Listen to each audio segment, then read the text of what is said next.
www.congoconnexiontv.com. Un site nouveau dans un nouveau monde. Contactez-nous au 438 877 4064. Facebook Congo Connexion TV. Vous avez droit de savoir.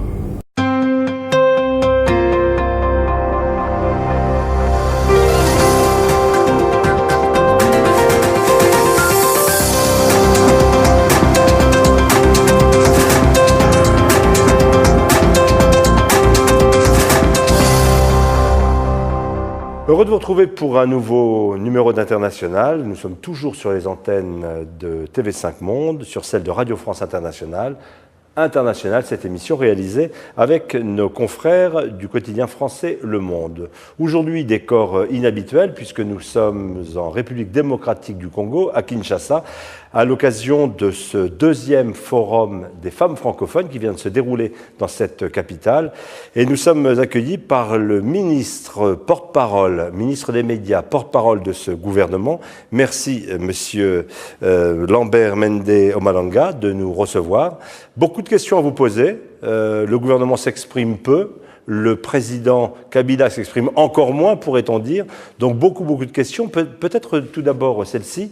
Donc Forum des femmes francophones sur le droit des femmes. Nous sommes dans un pays où parfois de façon massive, le viol a été utilisé comme une arme de guerre. C'était le bon endroit pour faire ce forum ?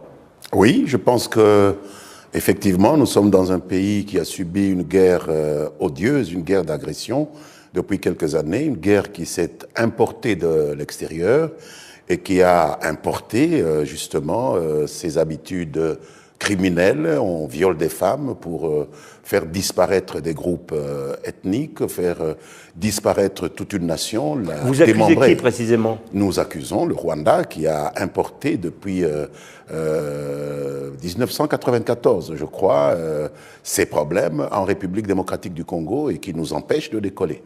Sophie Malibaud. Aujourd'hui, qu'est-ce qui est fait pour régler ce problème, pour déjà empêcher que ces viols ne se perpétuent, puisque a priori ça continue. Je crois savoir qu'il y a un plan d'action du gouvernement. Oui, la première chose à faire était de mettre fin à cette agression.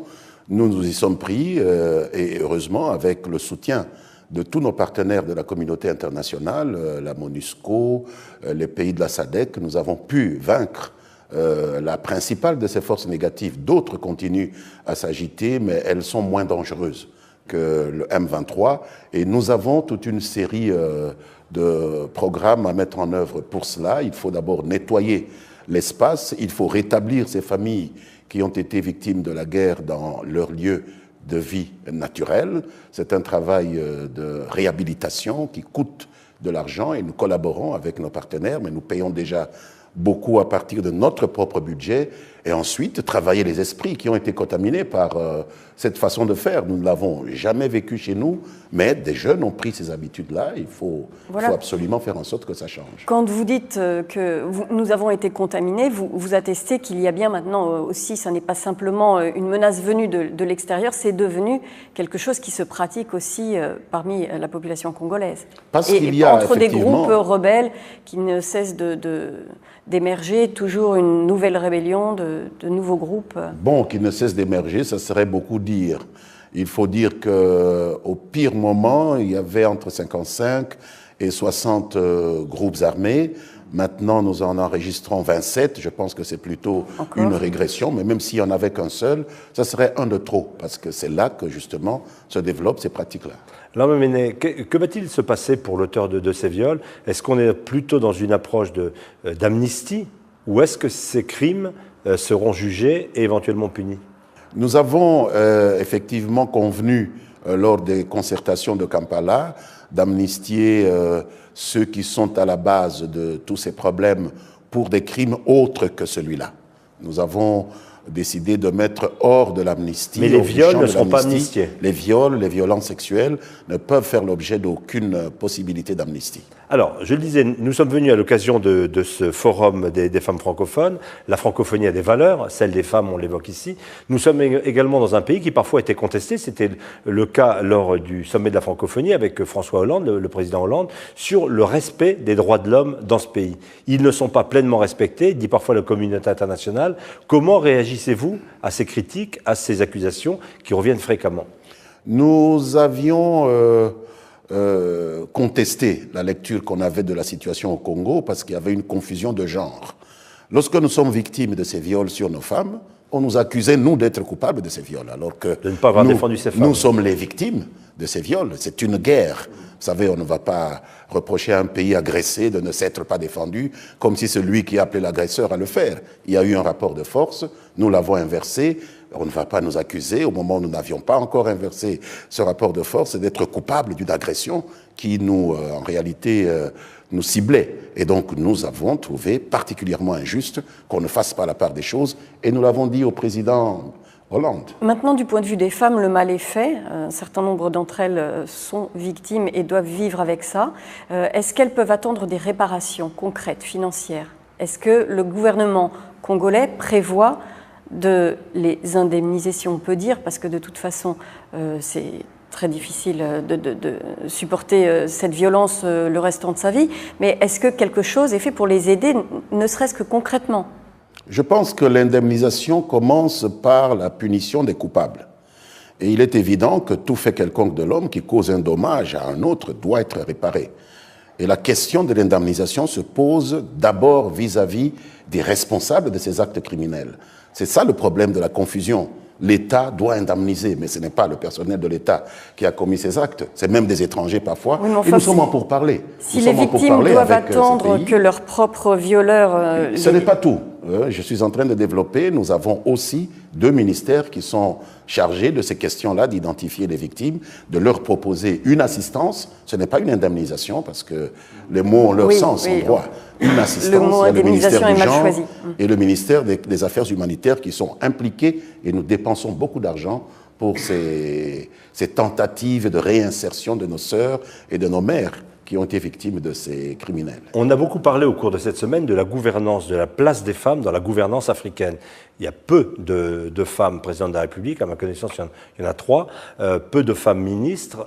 Que fait le Congo pour faire une place dans cette gouvernance, qu'elle ne soit pas exclusivement masculine? J'espère qu'un jour nous aurons des femmes candidates crédibles aux élections présidentielles ici.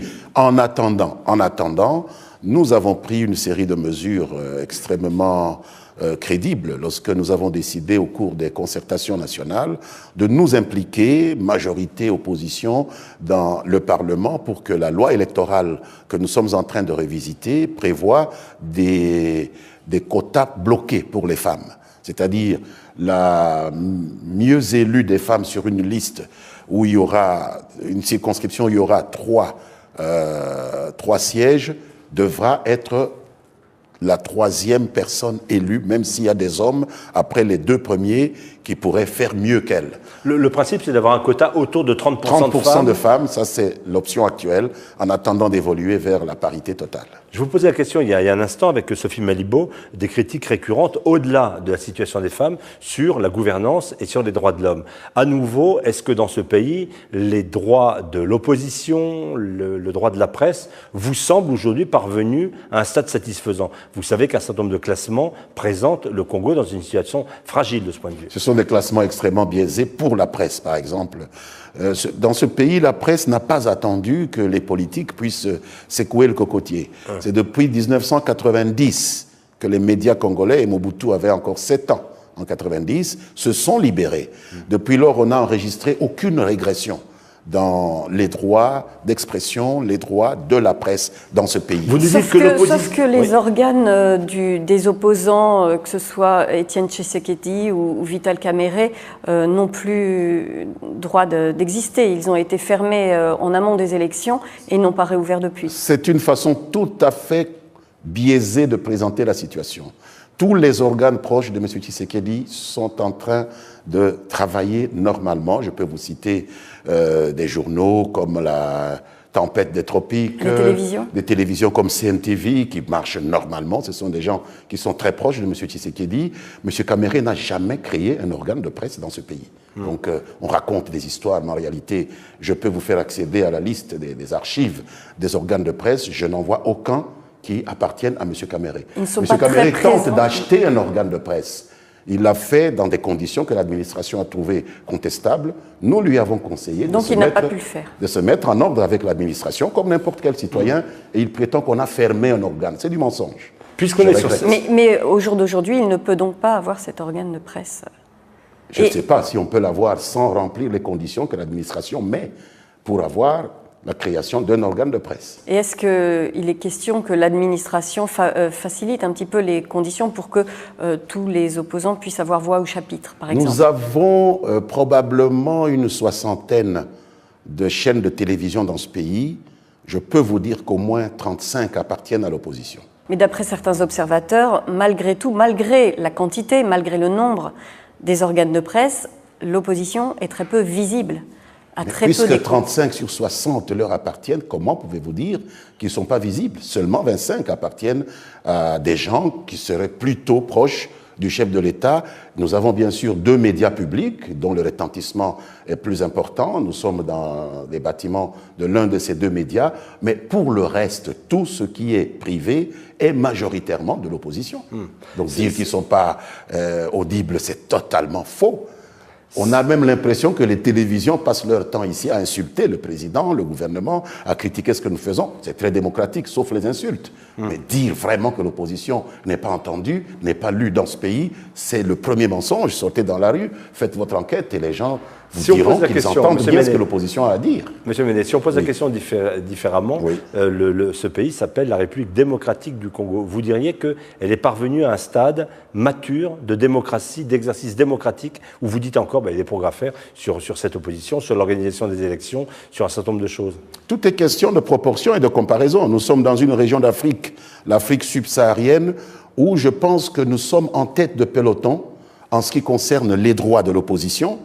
En ce qui concerne les droits de la presse, nous ne disons pas que c'est la panacée, nous ne disons pas qu'il n'y a plus d'efforts à faire, beaucoup reste à faire. Quels efforts restent-ils à faire? Nous présenter comme la lanterne alors que nous sommes parmi ceux qui ont montré le chemin. Nous subissons même des reproches parfois de la part de certains dirigeants de pays africains pour dire « vous y allez un peu trop vite ». Lorsqu'il y a des débats au Parlement, je vous jure que dans certains pays voisins, les gens arrêtent de travailler pour voir ce qu'ils ne voient pas chez eux. Sophie, vous posez la question. Dans quel domaine est-ce que vous pensez que vous pourriez progresser? Qu'est-ce que vous pourrez apporter de plus pour parfaire la démocratie et le dialogue avec l'opposition? Nous pouvons trouver des moyens pour soutenir les médias, qu'ils soient de l'opposition ou de la majorité, pour qu'ils aient un peu plus de rayonnement, parce que tous sont à la même enseigne. Très peu dépassent le rayon de ce microcosme qu'est Kinshasa, avec ses 10-12% de la population congolaise.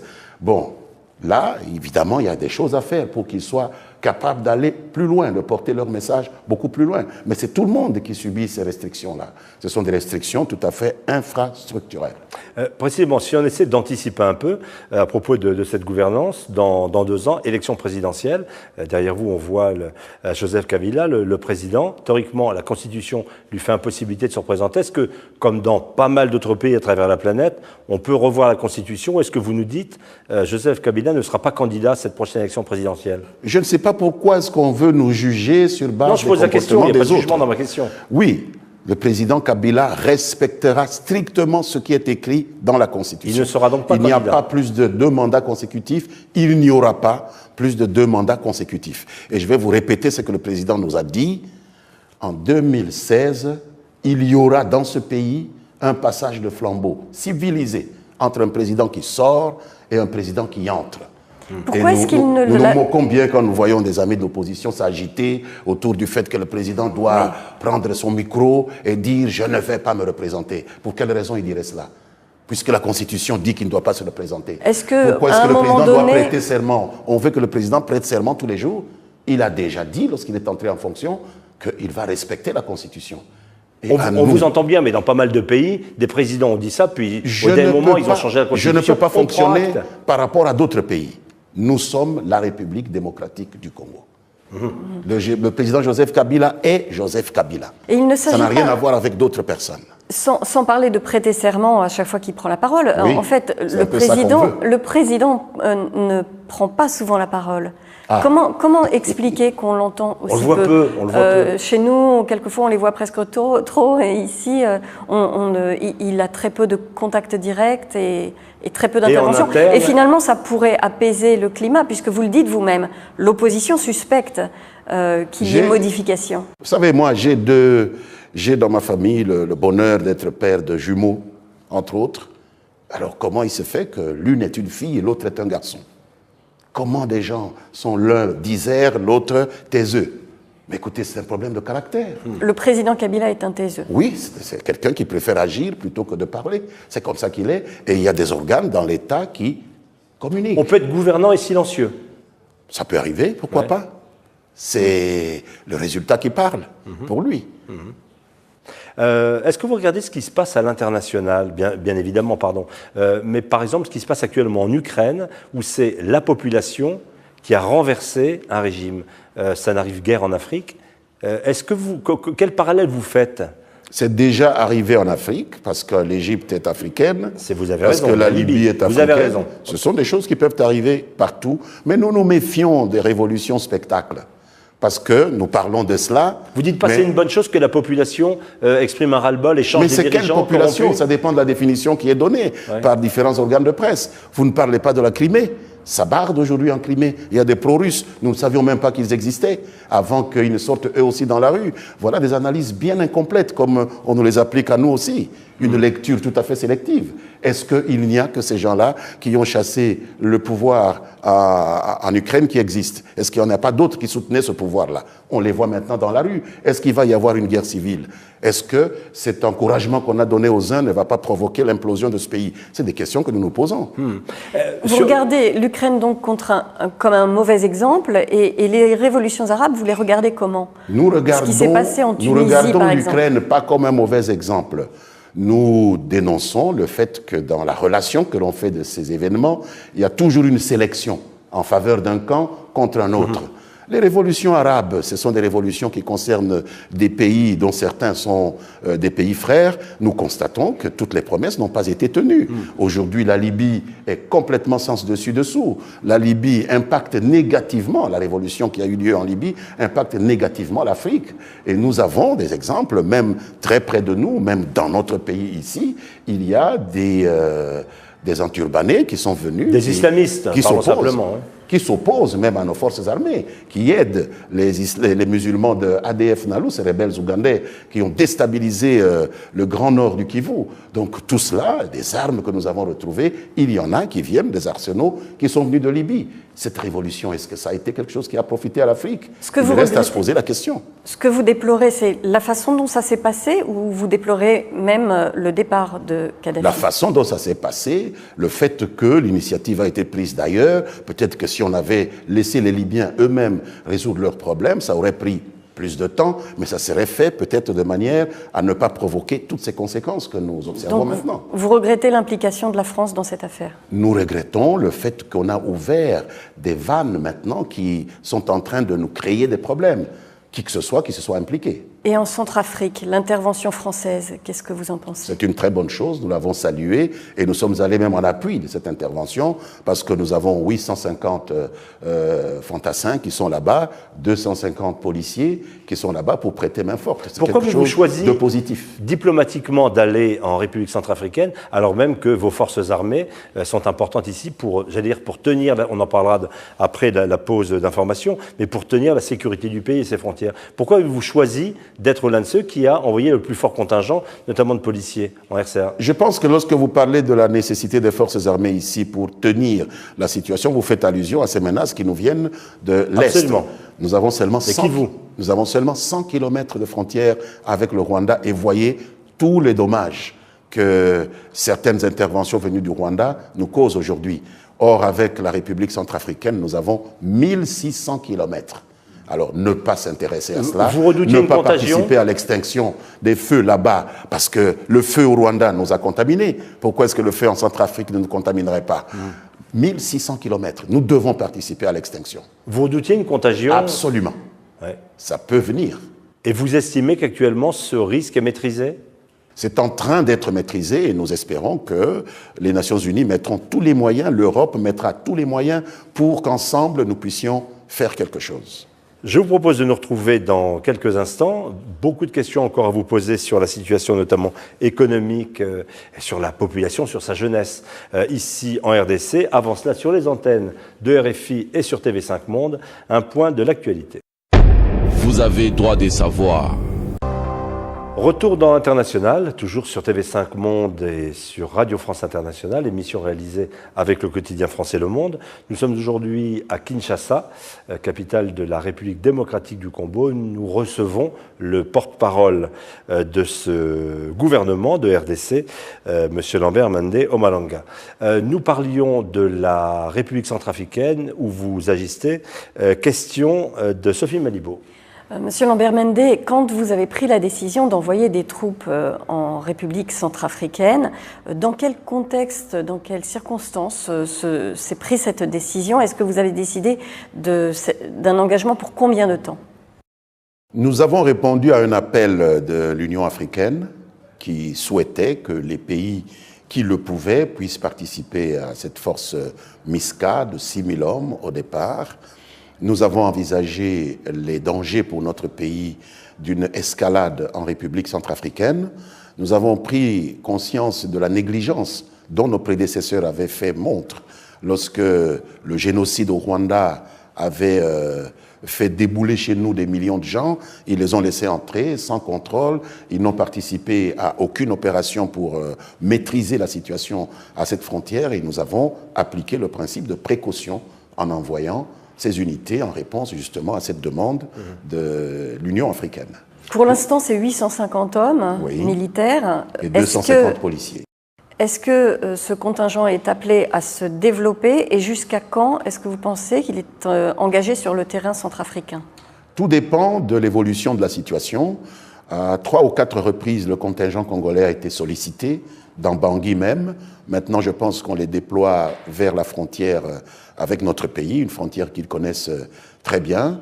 Tout s'est très bien passé et nous attendons que les Nations Unies puissent évaluer la situation puisque ça va migrer d'une force africaine vers une force de maintien de la paix des Nations Unies. À ce moment-là, on va savoir si on a besoin de plus d'éléments ou de moins. Nous verrons ce que nous pouvons faire. Mais pour nous, c'est quelque chose d'important. On sait déjà qu'il manque d'hommes sur le terrain en Centrafrique. Oui. Est-ce que vous l'envisagez? Est-ce que vous considérez déjà qu'il est possible éventuellement qu'il y ait plus de 850 militaires et quelques Nous attendons les évaluations institutionnelles. Jusque-là, il y a effectivement les relations des médias, certains discours et tout ça, mais il y a des séances qui vont avoir lieu à New York. Nos représentants seront là, nos experts militaires également, et nous trouverons quelle réponse apporter à ces nouvelles demandes. Est-ce que l'Afrique, dans ce genre de situation, attend plus d'aide de l'Occident? La France vient, on le sait, sur différents théâtres, le Mali, la RCA, des casques bleus viennent temporiser, viennent tenter d'obtenir la paix. Est-ce que vous attendez de l'Europe, par exemple? Est-ce que vous attendez des États-Unis une plus grande implication ou au contraire vous dites c'est l'affaire des Africains eux-mêmes, on doit se débrouiller pour gérer nos crises? Je pense que de la manière dont les choses ont évolué en République centrafricaine avec ces relents de génocide qui commençaient à se mettre en place, c'était une question de l'humanité tout entière. Ce sont des problèmes humanitaires extrêmement importants, de la même manière que nous avons pu bénéficier de l'aide du monde entier à travers les Nations Unies. Avec la force MONUSCO, nous pensons que la RCA a le droit de faire appel à l'aide de l'humanité tout entière à travers les Nations Unies. Et je pense que la France a donné un exemple tout à fait louable. La France, oui, mais l'Europe... Et nous appelons l'Europe à suivre la France, à soutenir ce que la France a fait et à multiplier cet effort de la France. Nous sommes dans un pays qui a connu 2 guerres au cours de périodes relativement récentes. Est-ce qu'aujourd'hui, vous diriez que le gouvernement, que le pouvoir, que Joseph Kabila est en mesure de maîtriser l'ensemble du territoire ou est-ce qu'il peut encore y avoir des problèmes aux frontières? Incontestablement, nous pouvons dire que nous maîtrisons l'ensemble du territoire parce que le dernier point chaud se situait à Kamango, Nobili, vers la frontière avec l'Ouganda. Oui. Or, nous avons récupéré Kamango et Nobili et nos troupes ont fait jonction avec leurs homologues ougandais pour étudier les voies et moyens de mieux sécuriser cette frontière. Mais il y a des poches de résistance, il y a des forêts profondes. Le travail est en train de se faire, mais là, le danger n'est plus aussi important qu'il l'était avant. Vous parliez tout à l'heure de l'ADF Nalu. Quel danger est-ce que cette milice représente encore aujourd'hui? C'est à elle que je faisais allusion en parlant de Kamango et de Nobili. Nous avons détruit tout son espace, ses quartiers généraux, ses centres de fabrication de bombes artisanales et tout, mais beaucoup se sont dispersés dans les forêts profondes du Grand Nord et nos troupes sont occupées maintenant, les troupes commando, à nettoyer cet espace. Nous ne pouvons pas dire que tout le travail est terminé, mais l'essentiel a été fait. Et le risque de déstabilisation dans cette zone-là, c'est ça qui justifie l'emploi encore sur le terrain de 19 000 hommes au sein de la MONUSCO, donc la mission de stabilisation de l'ONU. Des casques bleus de l'ONU. 19 000 hommes, je crois que c'est donc en République démocratique du Congo qu'il y a le plus gros contingent de l'ONU. Oui, il faut considérer le fait que nous avons besoin d'une certaine période pour en finir avec la stabilisation. Il faut aussi prendre conscience du fait que ces rébellions venues de l'extérieur ou ces agressions venues de l'extérieur ont fait tache d'huile et que nous avons encore une vingtaine de groupes armés qu'il faut absolument désarmer. Et donc le soutien de la MONUSCO ne sera pas de trop pour cette opération de désarmement. Ce qui signifie que l'armée congolaise elle-même donc ne suffit pas encore tout à fait à la tâche, elle est encore en train de travailler sur elle, de s'améliorer. L'armée congolaise fait ce qu'il faut, mais nous serions tout à fait irresponsables en disant qu'elle a tout l'équipement nécessaire. En termes de renseignement, elle a besoin des moyens dont la MONUSCO dispose en termes de moyens de projection des troupes, les transports. Le combat comme tel engage l'armée congolaise. Mais on a besoin d'un appui de nos partenains. Vous parlez de logistique. Parlez de logistique. Absolument. Parlons de loyalisme. C'est une armée qui a été constituée à certains moments en intégrant des portions de rébellion, des hommes venus de la rébellion. Ça a posé de gros problèmes par moment. Oui. Est-ce que c'est encore un souci? Nous avons mis fin à cette méthode de recrutement. Plus personne ne peut entrer dans l'armée congolaise en venant d'une rébellion. Plus personne ne peut rentrer dans l'armée congolaise en s'étant mutiné après avoir appartenu à l'armée. Donc on a mis en place un protocole de recrutement qui écarte de l'armée tous ces éléments criminels et cela a pu permettre à l'armée de recouvrer sa loyauté. C'est ce qui a permis la victoire sur les M23 et maintenant la victoire sur l'ADF Nalu. Mais comme on a pu le voir fin décembre, le 30 décembre, il y a eu quand même des attaques dans plusieurs lieux du pays et des attaques dans les lieux stratégiques de la capitale, mais également à Lubumbashi, à Kindu. Ces attaques simultanées ont révélé des faiblesses. Est-ce que la lumière a été faite sur ces incidents qui ont eux-mêmes causé une centaine de morts? Ça n'a rien à voir avec l'armée. Vous savez, lorsqu'à Paris, ces terroristes-là abattent des militaires et tout ça, on ne va pas dire que l'armée française est faible. C'est un acte terroriste. Vous savez, des gens peuvent attaquer un État. Ce sont des choses qui arrivent. Nous n'avons pas mis 1 heure à démanteler ces groupes, que ce soit ici à Kinshasa ou à Lubumbashi. Ça n'a pas pris beaucoup de temps, donc l'armée est prête à répondre. Mais vous dire sur le renseignement, sur comment se fait-il que cette opération ait pu être montée? Est-ce que là-dessus, vous avez fait la lumière? On a parlé de complicité dans certains organes des forces de sécurité. Bon, des présomptions de complicité. Le principal auteur est en train d'être recherché. Nous pensons qu'il va être arrêté dans très peu de temps, le pasteur, qu'il sera déféré devant la justice. À ce moment-là, il va pouvoir peut-être indiquer s'il a bénéficié de complicité et la sanction va pouvoir tomber. Mais nous avons constaté un très bon comportement de nos forces de sécurité parce que les dommages auraient pu être plus graves qu'ils ne l'ont été. Lambert-Mende, nous parlons d'un pays qui est un géant en Afrique, l'un des plus grands pays d'Afrique, 72 millions d'habitants, rappelons-le, premier pays francophone. Vous dites, en gros, donc nous maîtrisons nos frontières. Parfois, on évoque un risque de balkanisation, comme si les provinces, les régions, au fond, n'étaient plus sous la tutelle du pouvoir central de Kinshasa. Est-ce que ce risque existe réellement chez vous? Nous dénonçons la balkanisation la tentative de balkanisation comme une menace qui vient de l'étranger. Et nous savons qu'il y a au moins un pays, peut-être deux, dans notre environnement, parce que nous avons 9 pays voisins qui rêvent de prendre des morceaux de la République démocratique du Congo. Je pense que très souvent, on a parlé du Rwanda, dans une moindre mesure de l'Ouganda, mais beaucoup du Rwanda. Je pense que ce danger a été écarté pour le moment parce que ceux qu'ils voulaient utiliser pour cette tâche ont été neutralisés. Pour le reste, je pense que c'est des débats internes qui parfois font monter de l'adrénaline, mais il n'y a pas de danger réel. Quels sont les rapports politiques et diplomatiques avec ces pays, M. Mende? Quels sont les rapports politiques et diplomatiques au-delà du rapport de force militaire? Vous avez tout avec l'Ouganda et le Rwanda? Non, avec l'Ouganda, tout est normal. Nos ambassadeurs sont en place. Je dis avec l'Ouganda, c'est une moindre mesure. C'est des choses que nous sommes en train de vérifier. Avec le Rwanda, c'est allé un peu plus loin parce qu'il y a eu des positions officielles prises par ce gouvernement en faveur de ces forces négatives congolaises qui étaient condamnées par la communauté internationale. Le président avait rappelé notre ambassadeur qui est encore ici, mais l'ambassadeur du Rwanda est toujours ici. Donc nous continuons à nous parler au sein de la CIRGL, nous continuons à nous parler au sein de la commission conjointe de vérification qui met ensemble les 11 États de la région. Nous n'avons pas coupé la communication. Au cœur des problèmes, il y a la gestion des mines. En fait, c'est la richesse même du pays qui est aussi la source de tous ces problèmes. Est-ce que tant qu'il y aura des mines, il y aura des mouvements de rébellion? Il y a eu des mines avant même que les rébellions ne naissent. Ce n'est pas les mines qui créent des rébellions. C'est celles qui attisent c'est les la convoitises. volonté de vouloir s'accaparer sans contrepartie des richesses d'autrui qui provoque justement ces situations-là. Donc, nous sommes prêts à défendre ce qui est à nous.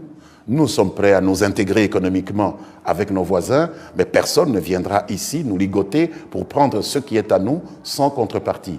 Et s'agissant des mines, nous sommes en train de remonter la pente, puisque lorsqu'on parle du cuivre, par exemple, je vous informe que pour cette année, nous avons récupéré notre place en Afrique de premier producteur africain de cuivre. Nous avons battu la Zambie de 2%. Quelle est la part du travail qui doit être aux mains du gouvernement congolais et celle qui doit être dans les mains de ses partenaires pour assurer la traçabilité de ce qui vient des mines, que le cuivre, le coltan ne soit pas en fait objet de trafics illicites et alimente ces milices. Et alimente les mouvements armés? Il faut de manière tout à fait incontournable une synergie entre la République démocratique du Congo et tous ces partenaires, qu'ils soient de la région, qu'ils soient de pays un peu plus éloignés, mais où se trouvent les derniers utilisateurs, les industries. Il est important que la traçabilité existe.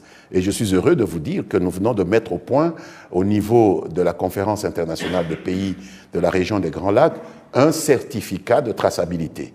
Nous avons signé tous les gouvernements, y compris le Rwanda, et nous avons un seul document qui va permettre de retracer l'origine de produits qui vont aller vers les industries. Il reste maintenant la coopération des pays d'origine de ces industries, les États-Unis, l'Europe, etc. Et nous espérons les amener à coopérer avec nous. La Chine coopère? La Chine également. Parfois, on dit que la République démocratique du Congo est un pays très riche qui vit pauvrement. Un exemple, son agriculture, vous avez des terres agricoles de très grande qualité, un climat favorable, et vous importez massivement de la nourriture. Comment ce paradoxe est-il encore possible aujourd'hui? Mais nous pensons que ce paradoxe s'explique historiquement.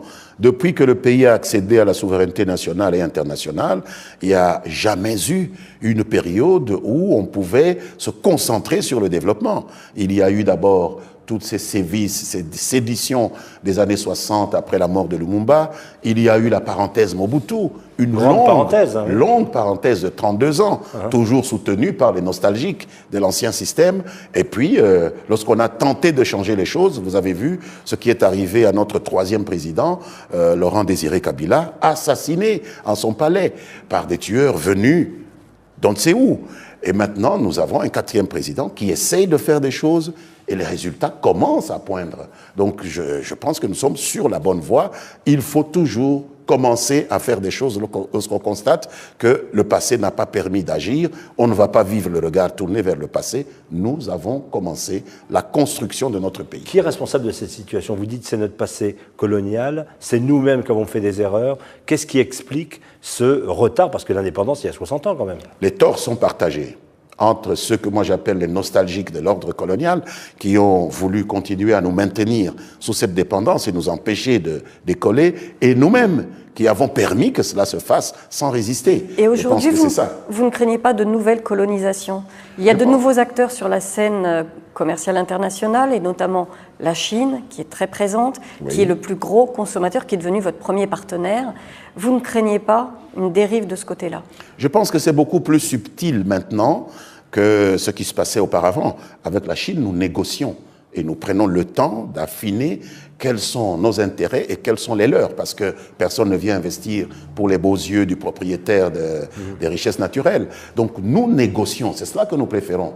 Nous négocions et nous arrivons à nous entendre, au lieu de nous voir dicter, comme ça se faisait auparavant, ce que nous pouvions faire. Mais quand un partenaire prend une telle importance par rapport aux autres, ça devient moins facile de négocier.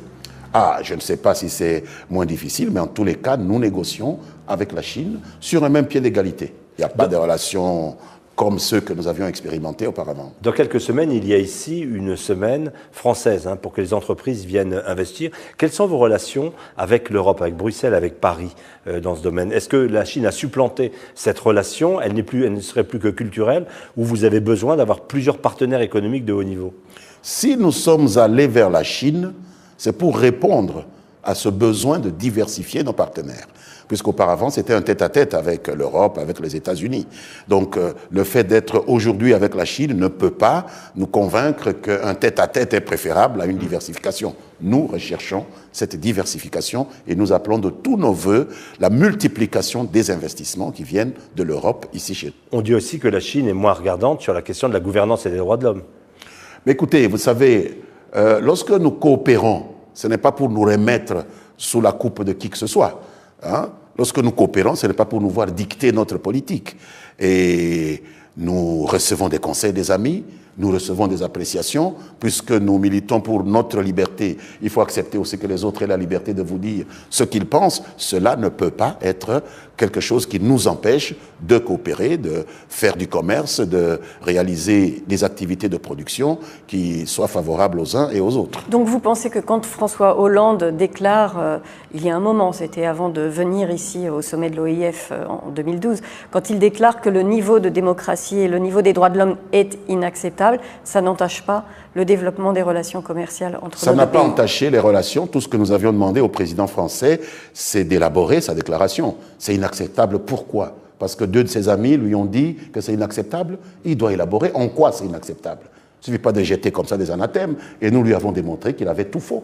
Que le niveau de démocratie ici était certainement plus avancé dans la région, même que par rapport à ceux des personnes qu'il considérait comme les plus fréquentables, et nous le lui avons dit.